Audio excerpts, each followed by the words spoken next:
Hoje nós vamos entrar em Gênesis, versículos 14 a 19.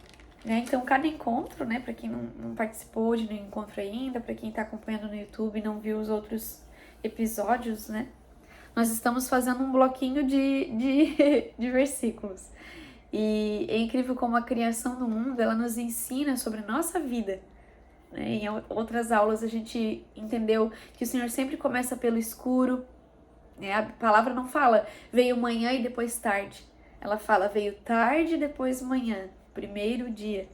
Né? Então o Senhor nos ensina que sempre vai vir um deserto antes de nascer algo na nossa vida. Depois nós também vimos a importância da separação. Separar o que é santo e profano. Separar aquilo que não faz sentido, que aquilo que não está em comum com o Espírito, que é o Santo. Né? O nome dele original é Espírito o Santo, porque ele é santo e ele é único, por isso que ele é o, né? Não é um, é o, artigo definido, ele é o único, né? Santo, Espírito de Deus.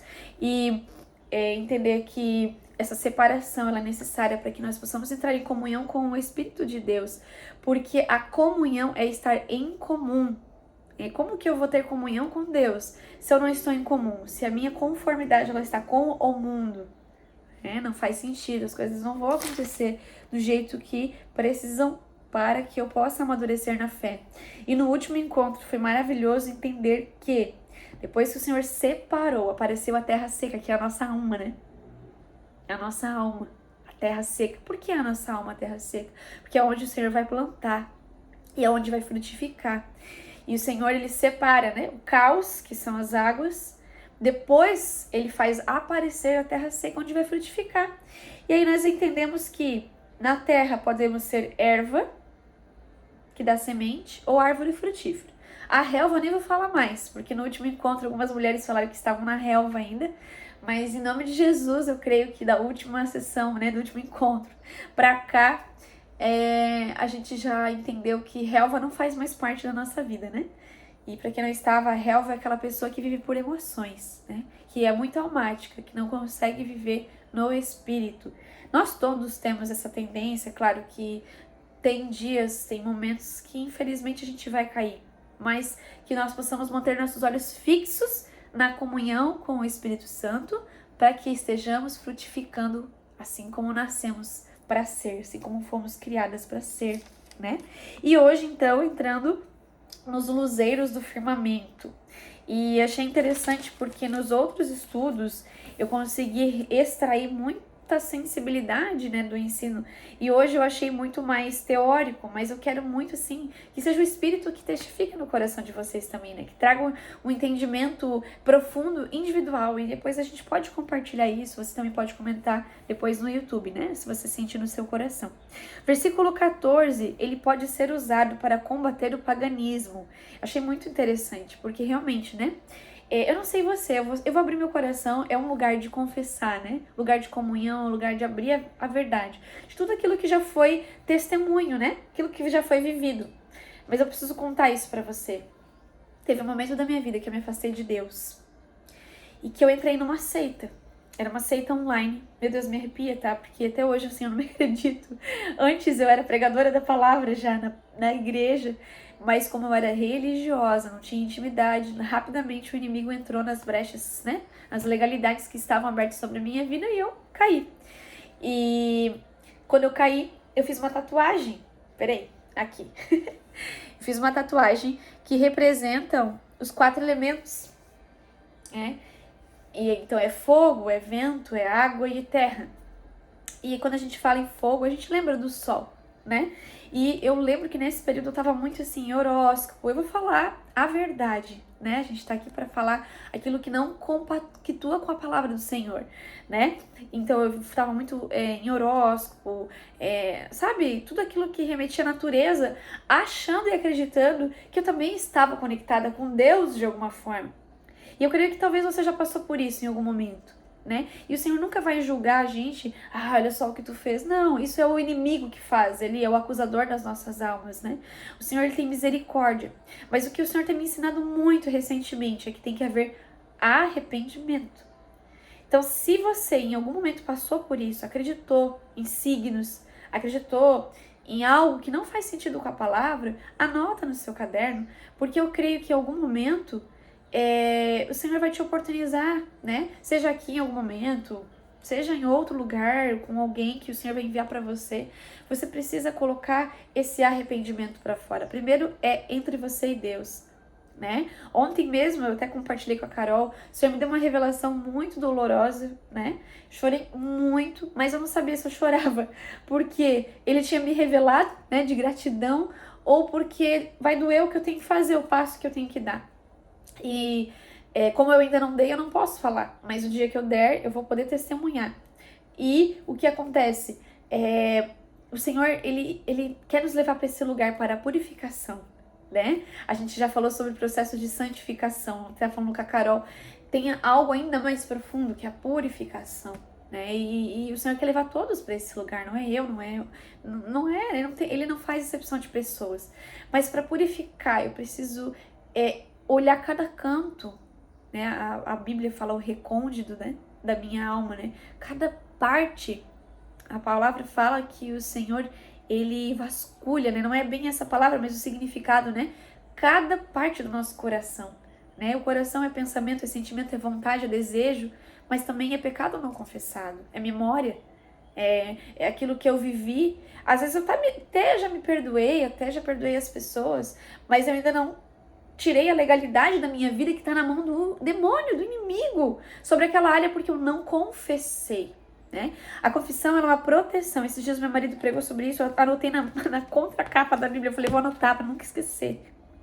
Confissão é proteção contra o pecado. Confissão gera maturidade, liberta e gera mudanças, gera de novo a intimidade. Né? Quando eu falo sobre gerar maturidade, porque se eu vou confessar, né, por exemplo, assim, briguei com a Amanda, é um exemplo, tá? Que tá aqui no grupo hoje. Briguei com alguém, né? Enfim, e eu vou lá e vou compartilhar para ela. Eu me arrependi, doeu no meu coração, agora eu preciso compartilhar, né? E aí eu vou falar, me perdoa, né? Na verdade, eu nem vou falar me perdoa, eu vou falar, eu vim pedir perdão. Eu vou fazer minha parte, porque se ela não me perdoar, não tem problema, é entre ela e Deus. Né? Agora, a minha parte eu liberei, tirei do coração aquele peso, né? Então, eu vim aqui te pedir perdão, fulana, né? E o que acontece? No momento que eu confesso, eu vou sentir vergonha, constrangimento, né? Vai sentir, não tem como não sentir, é humano, é carnal, é a nossa carne. O que acontece? Naquele momento, inconscientemente, a minha alma vai doer e ela vai pensar, de alguma forma ela vai gravar, ela vai viver aquela experiência de que eu não preciso passar por isso de novo. Então eu amadureço naquela área. Então não é que significa que eu não vou mais pecar, mas vai ser mais difícil, né? Eu vou ter uma proteção contra aquela área de novo. Por isso que a confissão nos ajuda, não só por isso, né? Porque é uma lei, é um princípio do Senhor, mas entendendo um pouquinho mais, é uma forma de pensar. No versículo 14, então, como que eu combato o paganismo? Se Deus cria o sol, ele não é o sol. Como que ele ia se criar? Não faz sentido, né? Então, os teólogos, eu estudei na parte dos teólogos mais impactantes, né? Assim, que escreveram teorias mais sensatas, fundamentadas totalmente na palavra, né? Eles falam que quando Moisés escreveu esse livro, existiam, e é verdade, tá na palavra, né? Muitas pessoas que adoravam o sol. Inclusive, a gente sabe que no Egito, né? O rei Sol, né, o deus Sol, era o mais importante, né? Eu acho que era Ra, se não me engano. Meu Deus, isso me arrepia, porque eu estudei isso tão fundo quando eu dava aula de História da Arte, né? Tá tudo conectado, né, gente? O humanismo leva a gente sempre a olhar as coisas, às vezes, com normalidade. Mas a palavra de Deus, ela sempre vai trazer a verdade para confrontar a normalidade do mundo. Por isso que não vos conformeis com este mundo, mas transformai-vos pela renovação da vossa mente. A gente não pode se permitir normalizar as coisas. Não é porque alguém estudou e disse... E esses dias eu tava discutindo com alguém, não me lembro quem, que a pessoa falou... mas a gente consegue sentir Deus, né, na natureza... Não, a gente consegue crer em Deus. A gente já falou sobre isso aqui também, acho que na primeira ou segunda aula, né? Que a gente consegue crer, né? Nós nos tornamos indesculpáveis. Romanos 1:20. Olha, lembrei de um versículo, glória a Deus. Ai, espero que eu acertei, Senhor. Espírito Santo, obrigada. Romanos 1:20 fala que nós nos tornamos indesculpáveis porque tudo que Deus criou emana seu poder, mas não quer dizer que ele é a natureza. Amém? Então ele criou os luminares. A Bíblia não fala sol e lua. Isso eu achei também muito interessante. Por quê? Deixa eu até achar onde que eu anotei sobre isso. Achei muito legal. Falando aleatório, já me perdi. Mas vai vindo aquilo que o Senhor quer falar, né? Mas, luminares aparecem no quarto dia. Ixi, não é sobre isso. Mas enfim, agora eu não me lembro o que eu coloquei. Que fala sobre ele não chamar de sol e lua. Tá certo. Justamente para não criar esse sentimento de que, né, é algo específico, né? O sol com um nome, mas sim luminares, como que fosse hierarquia. Então ele fala sobre o luminar maior para o dia e luminar menor para a noite. A gente vai entendendo aqui outros conceitos sobre isso, tá? A palavra fala sobre criar para sinais, né? A raiz da palavra é otote, que seria marcos no tempo. Então, a palavra não está falando sobre astrologia, e sim sobre ordem de criação para ordem na vida humana, né? Lembrei o que a pessoa me falou. Esses dias ela falou assim, porque o limiar do mar, ele tá ligado com a lua. E aí a gente começa a entender que não. Olha, até agora mesmo o Espírito está testificando no meu coração. Por quê? Porque a gente não percebeu que o limite do mar foi antes dele criar a lua. É Deus que dá o limite do mar. É Deus. O homem precisa explicar e justificar tudo o que Deus faz. Mas na verdade, se Deus quiser mudar o limite do mar, ele vai mudar. Porque ele é Deus e ele o criou e ele colocou o limite. Depois ele colocou a lua. E talvez ele colocou realmente a lua para reger os mares. Mas ele pode tirar, ele pode fazer o que ele quiser, porque ele é Deus. É lindo, né? Entender o poder do Senhor. Depois a palavra também fala assim sobre tempos determinados. A palavra raiz é moedim. Né? Essa palavra moedinha, ela aparece em passagens, isso eu achei muito incrível também, que retratam as festas do Senhor, a Páscoa, tempos proféticos, ritmos espirituais. Então, é como que os luminares nos ajudassem a entender o calendário espiritual, né? A relembrar os acontecimentos no mundo espiritual que nós precisamos rememorar, como a Páscoa do Senhor. Apesar que no mundo ocidental, né, naquilo que a gente hoje vive, no calendário, né, que a gente vive, ele, por conta de cultura religiosa, por conta de várias coisas, nós não vivemos exatamente o calendário espiritual bíblico. Vocês sabiam disso?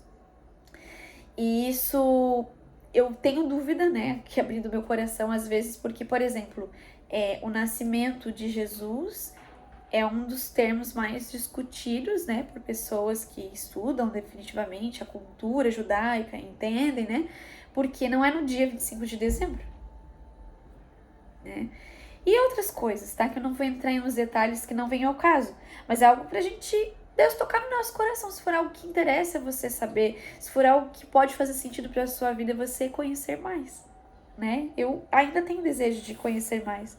Não é o meu objetivo agora, mas é algo que me faz pensar e refletir, né? Então, o texto... achei, olha aqui, ó. Agora apareceu. É algo que eu queria falar e foi naquele momento, mas não consegui contextualizar bem. O texto não traz nome sol e lua, mas luminar maior e menor. Isso contradiz, mais uma vez, os deuses, né? Porque Deus sol, Deus tal. Traz hierarquia e propósito, assim como outras formas de criação. Algo que às vezes as pessoas também não se dão conta é que... por exemplo, eu vou dar um exemplo, tá? Eu sei que isso hoje é um pouco mais complicado, porque a gente sabe que tem muitos equívocos, né? Na igreja, vamos dizer assim. Na igreja nós, né? Não tô falando nem de uma instituição religiosa, porque somos falhos, né? E o engano tá muito intensificado no coração do homem e de líderes espirituais, se assim podemos dizer, com respeito e temor ao Senhor. Não em termos de julgamento, mas em termos de entendimento. Mas a palavra, ela nos mostra o tempo todo hierarquia. O mundo espiritual, ele funciona de forma hierárquica, né? Tem os anjos, os arcanjos, os serafins, os querubins, E nós também temos que aprender a viver a submissão hierárquica. Então, é importante sim termos líderes espirituais. Pessoas que têm comunhão com o Espírito Santo. Tá, Bruna, mas como é que eu vou saber, né, que pessoa... a gente tem que ter a nossa comunhão primeiro, né? Para que a gente tenha discernimento. E nós podemos pedir esse dom ao Senhor. Senhor, dá discernimento de quem eu tenho que ouvir, a quem eu tenho que confessar, debaixo de qual direção eu preciso seguir. Primeiro do Espírito Santo, né? Um profeta, um pastor, uma pessoa ungida do Senhor, verdadeiramente em comunhão com o Espírito Santo, ela nunca vai dizer exatamente o que você tem que fazer. Ela vai confirmar aquilo que Deus já colocou no teu coração. Isso é muito importante, muito sério. Só que porque a gente é falho e não tem a comunhão correta, não sei se seria a palavra correta, mas a comunhão genuína com o Espírito, quando às vezes a gente vai falar com alguém, a gente se permite cair num engano ou se permite estar debaixo de certas autoridades. Por quê? Às vezes é um propósito de Deus, a gente não pode também negar, né? Às vezes Deus queria que fosse daquela forma, por um aprendizado seu ou daquela pessoa. A gente não pode confundir as coisas, mas por vezes pode ser um erro, um equívoco, porque não tem comunhão com o Espírito. Até mesmo eu posso falar coisas aqui de forma equivocada, não estou isenta disso, né? Eu oro, orei, entreguei ao Senhor, mas nós somos falhos, né? Nós temos que ter esse entendimento, tá? Outra coisa que chama muita atenção, meu Deus, gente, isso aqui é de arrepiar, que tem um pouco a ver com o que eu falei sobre o limiar dos mares, né? Os luminares aparecem apenas no quarto dia, não no primeiro. Então isso significa que a luz já existia. As plantas surgem no terceiro dia. Gente, é sério, me arrepia muito, porque olha isso, que lindo. Isso é uma prova que a vida não depende do sol, ela depende de Deus. Porque ela já existia antes do sol, né?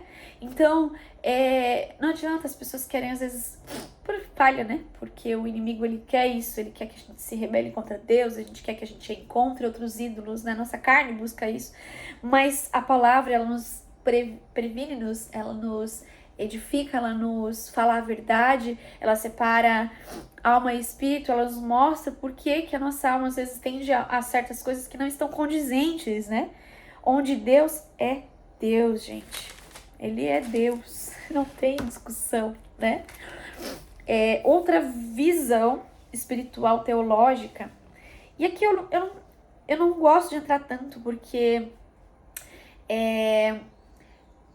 eu já estudei um pouco sobre isso, tá? Existe a exegese, né, dentro da hermenêutica. É meio complexo, sabe? Mas, em resumo, eu vejo que é uma interpretação que a Bíblia não fala isso exatamente, mas temos passagens bíblicas para poder contextualizar algo sobre isso, tá? Então, a Carol voltou ali, tava comentando assim, que tem algumas interpretações bíblicas que elas... como é que eu vou explicar? Elas podem ser um parecer da pessoa olhando de fora a palavra, mas como existem versículos que trazem um pouco desse contexto, eu vou compartilhar essa visão também, tá? Como que eles discutem? O sol como Cristo, daí o versículo é Malaquias 4:2. Gente, Malaquias, vamos procurar Malaquias. Tem alguns livros que a gente não lê, eu não leio tanto, então vamos achar Malaquias. Eu quero ler as passagens para ver se faz sentido, tá? Não adianta a gente falar da palavra e não ser confrontado dentro dela, né? Vamos lá. Se alguém achar antes, diga amém. Não, eu não deixei separada a passagem. Malaquias... Ah, tá. É um pouquinho antes dos evangelhos. Acho que é o último livro, né? Antes do evangelho, se eu não me engano. É verdade. Deixa eu ver aqui. Mateus é o primeiro. Minha Bíblia tem as folhinhas aqui, achou. Tá, o versículo, deixa eu só encontrar bem certinho. Acharam, digam amém. Escrevam no chat. Aqui. Malaquias 4:2, tá? É o último capítulo. Diz: mas para vocês que temem o meu nome, nascerá o sol da justiça. trazendo salvação nas suas asas. Então, eles trazem essa contextualização, sol como Cristo, tá? Ok. João 8:12. Vamos pesquisar João 8:12. João já é o evangelho, mais pertinho aqui. João 8:12. Jesus, a luz do mundo. De novo, Jesus lhes falou dizendo: eu sou a luz do mundo. Quem me segue não andará nas trevas. Pelo contrário, terá a luz da vida. Então, trazendo ainda esse contexto de Jesus, luz, Jesus, o sol da justiça, tá? Depois, lua como igreja. Olha que interessante. A lua não produz luz. Assim como a igreja, ela reflete Cristo. Né? E se a gente vê no contexto, faz sentido, né? Aí a passagem bíblica desse aqui ele não entregou. E as estrelas, ele traz no contexto como os anjos e os servos de Deus. Daí traz a passagem de Daniel, profeta Daniel 12:3. Daniel está entre os profetas, livros proféticos. Então, ali depois de Jeremias, Daniel, tá um pouquinho depois de Ezequiel, tá? Daniel 12:3. Daniel 12:3. Diz: no ventre, Jacó. Será que eu vi? Não, tô em Oséias, gente. Que isso, Daniel? Passou. Aqui, 12:3. O tempo do fim. Os que forem sábios resplandecerão como o fulgor do firmamento, e os que conduzirem muitos à justiça brilharão como as estrelas, sempre e eternamente. Ah, tá. Aqui vem o contexto, então, do brilho das estrelas como os servos e os anjos do Senhor. Tinha mais uma passagem, se eu não me engano, mas eu acho que eu não anotei, tá? Mas é pra gente ter entendimento do que as pessoas refletem, né? Os teólogos, né? Estudiosos refletem, mas quem vai falar no teu coração é o Senhor. E é isso que traz o crescimento de fé em fé e glória em glória, né? Como a palavra fala, tá? Antes de a gente abrir para os comentários, queria compartilhar mais duas coisinhas com vocês. Uma, quero que você anote no seu caderno, enfim, onde você puder, por que você quer compreender e ouvir a palavra de Deus. 30 segundos. Não é para pensar muito. Realmente, por que tal. Ponto. Depois nós vamos discutir sobre isso aqui no GC Online, tá? Você que está assistindo a gravação no YouTube, o que eu te sugiro a você? Se você tiver interesse de participar do online com a gente ao vivo, que aqui você pode compartilhar também as suas dúvidas, seu entendimento, conhecer outras pessoas que falam da palavra também, você comentar, né? Aqui, eu quero participar. E aí a gente vai entrar em contato e colocar você aqui no grupo. É uma vez por semana o nosso encontro, tá bom? Oi, Jesus. Por que eu quero compreender e ouvir a palavra? Tá? E aí você que anotou, você vai refletir algo que eu vou trazer aqui, que o Senhor colocou no meu coração antes de abrir essa live, esse momento, né? Essa nossa reunião, esse nosso encontro com o Senhor.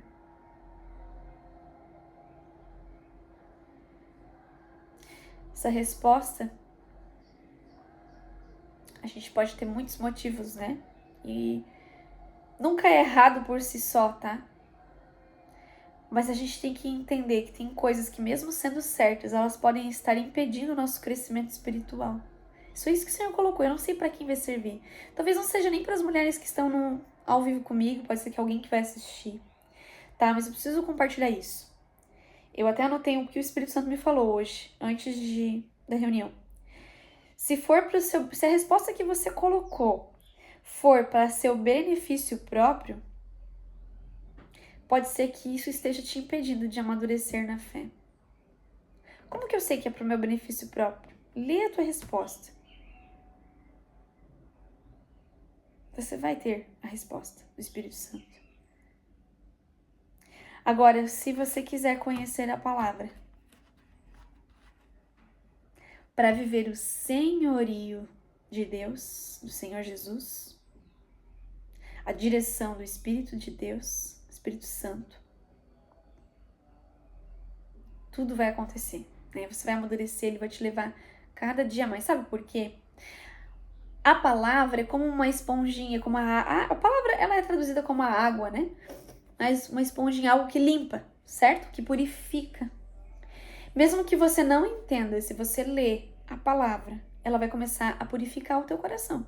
Ela vai começar a te mostrar onde você precisa mudar. E aos poucos, é no teu ritmo. O Senhor, ele é, né? O Espírito Santo, ele é cavalheiro, ele não é intruso como o inimigo, né? Que obriga você a viver por legalidades. Não, o Senhor, ele convida. O Senhor, ele bate a porta. O Senhor, ele chama. O Senhor, ele ama, né? E ele te dá livre-arbítrio espiritual, escolher segui-lo ou não. Mas eu preciso entender que a salvação... Meu, gente, isso ficou muito claro pra mim essa semana. É como que eu soubesse, mas não tivesse clareza. Porque isso acontece, às vezes a gente lê e ouve tantas coisas e tantas vezes. Mas quem vai clarear no nosso coração é o Espírito Santo no momento certo, no momento que a gente tá maduro para entender. E eu entendi essa semana, né? Graças a Deus que ele me revelou isso, porque, meu, quanto tempo talvez eu ia levar para entender claramente que a salvação, ela se dá no senhorio de Jesus.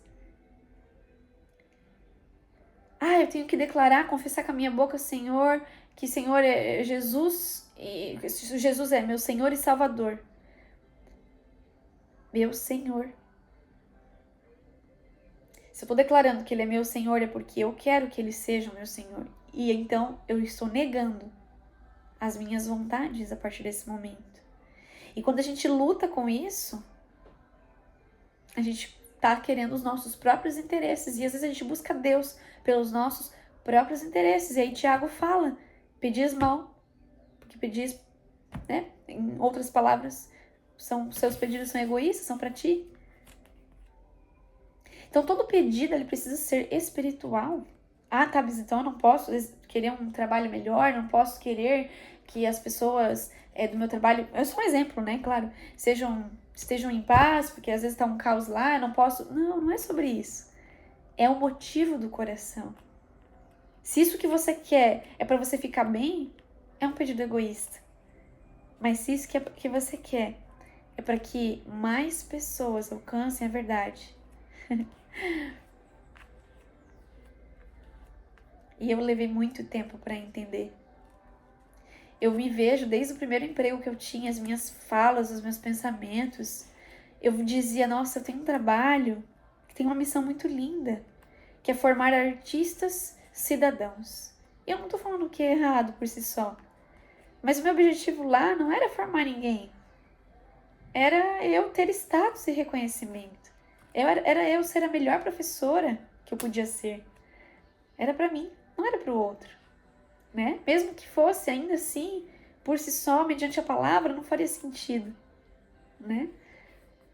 Depois, quando eu troquei de carreira, ainda assim, com mais entendimento, mais perto do Senhor, eu tinha uma missão muito linda, era ajudar casais. Mas ainda assim, por que eu estava ajudando aqueles casais, né? Quando o nosso objetivo principal precisa ser buscar aquilo que é eterno. Um casamento também tem que ser eterno. Mas, acima daquilo que a gente vê aqui, é aquilo que a gente não vê. É a comunhão com o Espírito. É entender quem Deus é e quem eu sou nele, para que eu viva o meu chamado. E não simplesmente sobreviva. Honre com os lábios e não com o coração. Para fechar, ontem eu assisti uma aula sobre amor à palavra. Gente, é muito forte. Às vezes é meio duro ouvir, mas a gente precisa ser confrontado pela palavra, né? Aquilo que nos importa, vou te mandar. Aquilo que nos importa, aquilo que nós damos valor genuíno, nós damos tempo e atenção. Então a desculpa, eu vou usar essa palavra, a justificativa, a desculpa, a historinha de que nós não temos tempo, ou de que nós não temos até mesmo vontade, talvez, de ler a palavra, estudá-la ou orar, ainda assim não se justifica diante do Senhor. Porque eu estou dizendo, toda vez que eu uso essa justificativa, que o valor que Deus tem é menor do que o valor de todas as outras coisas na minha vida. Então eu preciso amar a palavra. Porque quando eu amo a palavra, eu amo ao Senhor. né? Então, eu realmente assim, ó, eu peço e eu clamo ao Senhor que cada dia mais eu possa amar mais. Hoje a minha vida me proporciona mais oportunidades, mas mesmo assim, quando me vejo, às vezes eu tô perdendo tempo com outras coisas. E não que eu tenha que ficar 100% do meu tempo ali, mas eu preciso entender onde está o meu coração. Amém? Então eu vou finalizar nossa aula aqui no YouTube, né? Vou paralisar o vídeo. E se vocês quiser, compartilhe, comenta aqui também, para que nós possamos crescer juntos e juntas na fé. Até mais!